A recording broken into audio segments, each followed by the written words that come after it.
شما نماز شب نخونی چپ نمی کنی، مثلا بیفتی تو دره، ولی سحرای چیزایی میدن هیچ وقت دیگه نمیدن. تو فکر میکنی بلند شم، حالا واجبم نیست، جهنمم نمیبرن، زندگیم هم راه میفته، بلند شم دیگه، همت بلند دار که مردان روزگار با همت بلند به جایی رسیدن. این مچتو میگیره، بلند نشی دیگه، ببین تو این کاره نیستی. همت بلند خودتون رو تو نماز شب امتحان کنید، اونم از خواب. اگه در طول روز باشه پیشنهاد بشه میگی خب باشه، اگر الان ساعت 10 صبح این 8 رکعت رو بخونی به مقامی میرسی، مقام محمود و ستوده. میگی خب باشه میخونیم. نه نصف شب میام سراغت، اون موقع بلند شو بخون. الان که بعد معلومه بلند میشی میخونی،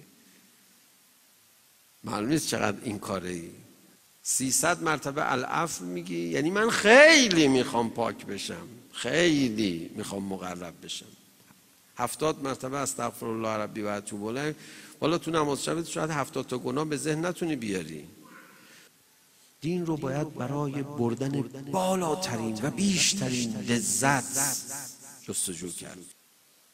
آقازاده آقای بهجت میگفتش که علامه محمد تقی جعفری منو دید، برگشت به من گفتش که ببین بابات عطسه کرد بنویس، کلمه ای گفت بنویس، نگاه کرد بنویس، تو نمیدونی این بابات چجوریه. میگفت قدر باباتو بدون، نیست مثل او در طول تاریخ نیست.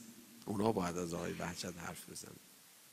حالا آقای بهجت رو ببین، فرمود چرا پیغمبر فرمود من از دنیای شما زن و نماز رو دوست دارم؟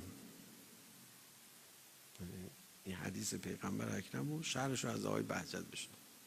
بعد آقای بهجت شرح میداد، فرمود یعنی توی نماز لذتی از رابطه زن و مردی از اون جنس لذت هست، به اضافه چیزای دیگه. حالا نه اینکه فقط مردا از نماز اینجوری لذت و زن و مرد فرق نمیکنه، این رابطه برای زن و مرد شیرینه دیگه.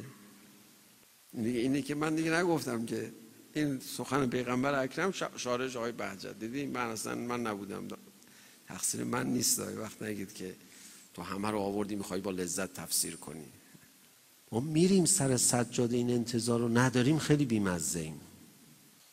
طرف نمایشگاه ماشین داره آخرین مدل، هی میری تو مغازش آقا کبریت داری؟ میگه که نه کبریت.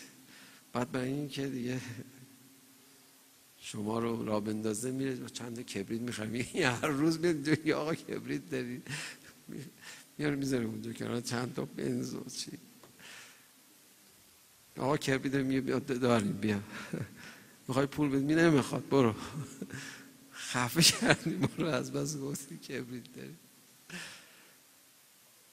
ما میریم در خونه خدا آقا کبریت داری؟ نمیدونیم به خدا به حال خودمون بگریم یا بخندیم. خدا کبریت داری؟ میگه آره ولی من امام زمانم دارم، امام حسین دارم. آقا کبریت داری؟